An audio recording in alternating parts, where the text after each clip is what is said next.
Hello my beautiful viewers and welcome back. Today we're going to move 2 more piles of mulch. These piles have to be removed because I need to make room for more mulch coming in. For now I can continue piling it up and expanding the area we're using.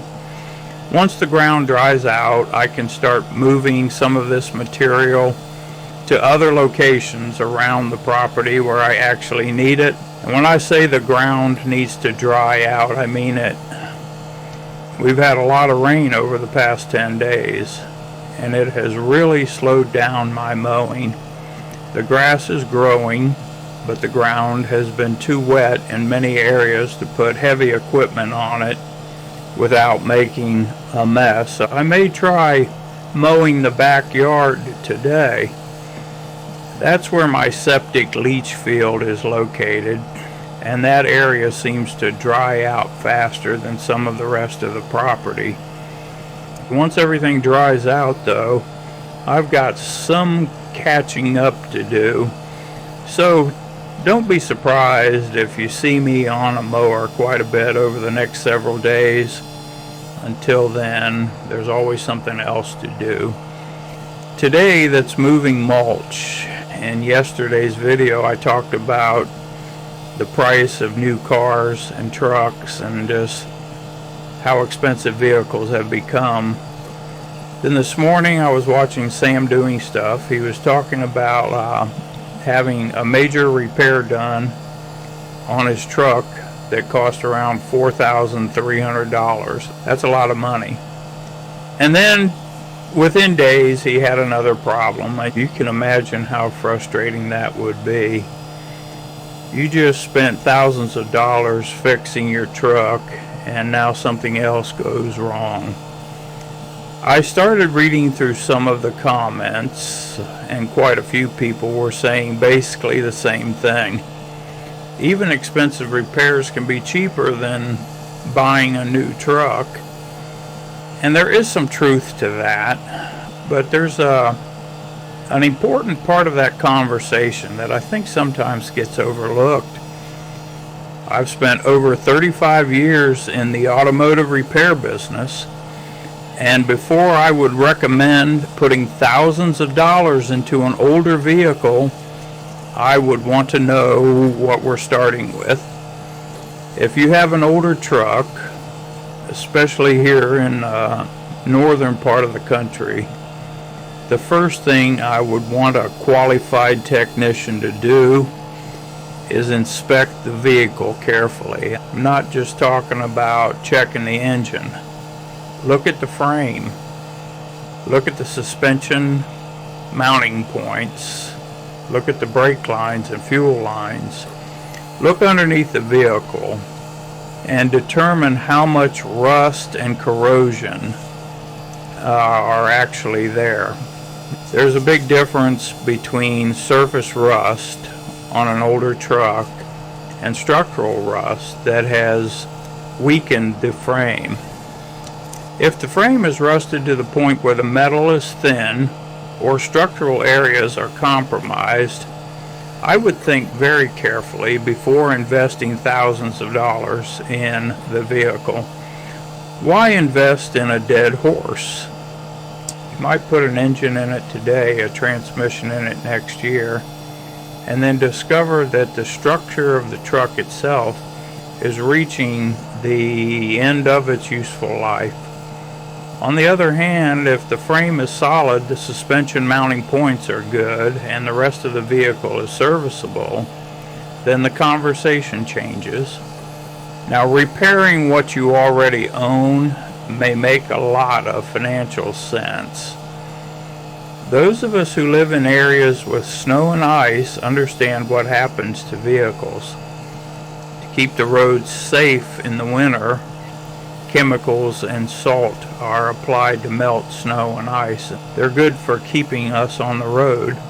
They're not so good for keeping our vehicles on the road for 20 or 30 years. That corrosion works on brake lines, fuel lines, suspension components, body panels, fasteners, and eventually the frame itself. That's one reason an older truck from a southern state can sometimes be in dramatically better condition underneath than the same truck that has spent its entire life in the north. So here's another option that people sometimes overlook. Suppose you absolutely love your old truck. Maybe you know everything about it. You've maintained it for years, the engine runs great, and you don't want to give it up, but the body or frame is simply too far gone. You might be able to find a similar truck from the south with a good body and frame, but a bad engine or drivetrain. Buy it at the right price, use the good drivetrain you already own, and build yourself a solid truck. Obviously, you still have to do the numbers. You don't want to spend $20,000 trying to avoid buying a $20,000 truck. But there are situations where combining the best parts of two older vehicles can make sense. As I'm moving this mulch, take a look in the background. You'll see my orange truck sitting there. That's my 1988 Chevrolet 1-ton with a 454 engine. I've owned that truck for more than 25 years. Do I drive it every day? No, in fact, I probably only use it a few times a year. When I need construction materials, I have a truck. When I need to pull one of these trailers you see around the property, I have a truck. When there's a job that requires a 1-ton truck, I don't have to go out and buy one. And one of the biggest reasons that truck has survived is because I don't drive it during the winter. It doesn't spend every winter getting covered in road salt and chemicals. As a result, the frame is still in good condition. And as long as that truck remains structurally sound and mechanically serviceable, I have difficulty justifying replacing it. Would I like a brand new truck? Of course I would. I can appreciate a beautiful new pickup as much as anybody. But wanting something and needing something are two different things. There's another advantage to my old Chevy that doesn't show up on a financial statement. I don't worry about it. If I owned a beautiful $70,000, $80,000, or $90,000 truck, I'd probably be worried every time I took it somewhere. Don't scratch it. Don't dent the tailgate. Don't throw that in the bed. Watch that shopping cart. Don't park too close to anybody. My 1988 Chevy is a tool. That's what I bought it for. If I'm hauling construction material and something gets scratched, I'm not losing sleep over it. If the bed gets another little dent, it still pulls the trailer the next day. There is something to be said for owning equipment that you're comfortable actually using. And here's where this becomes interesting. I've had that truck for more than 25 years. Imagine if somewhere along the way I had decided that I needed a new truck every 5 or 6 years. How much money would I have spent? It wouldn't just be the purchase price. There would be sales tax, financing costs if I borrowed the money, potentially higher insurance costs, depreciation, and all the other expenses that come with continually replacing vehicles. Instead, I kept what I had. I maintained it. I protected it from winter whenever possible. And I used it when I needed it. Has the truck cost me money over the years? Absolutely. Everything mechanical eventually needs repairs. But there's a difference between spending money maintaining a useful piece of equipment and spending money simply because you want something newer? I don't believe the answer is always fix the old vehicle, and I don't believe the answer is always buy a new one. Every vehicle is different. You have to look at what you own.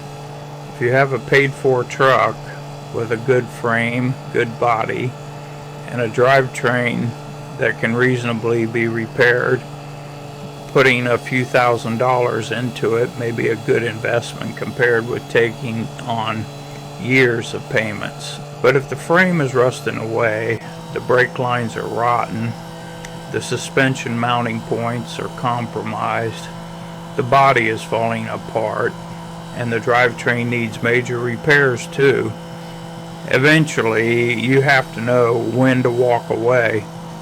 That's why the inspection comes first. Don't make the decision based only on the repair that's sitting in front of you today.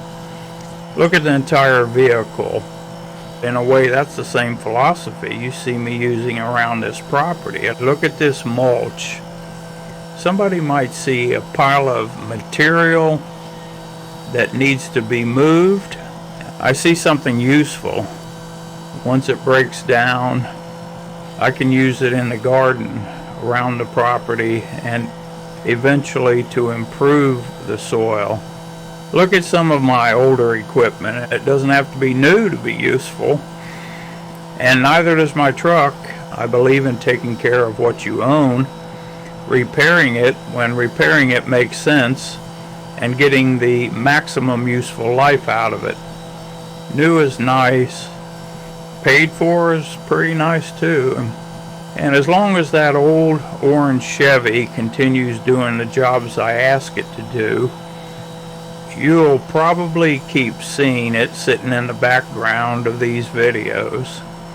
For now though, I need to move these 2 piles of mulch, make room for some more, and hopefully dry this property out enough that I can get back on the mower.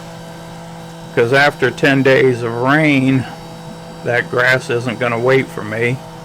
As always, thank you for spending a little bit of your day with me.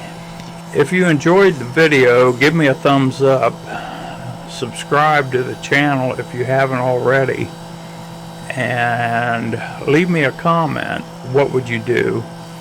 Would you spend $4,000 or $5,000 repairing a paid-for older truck that's still structurally sound? Or would you put that money toward a newer one? I'd really like to hear your thoughts.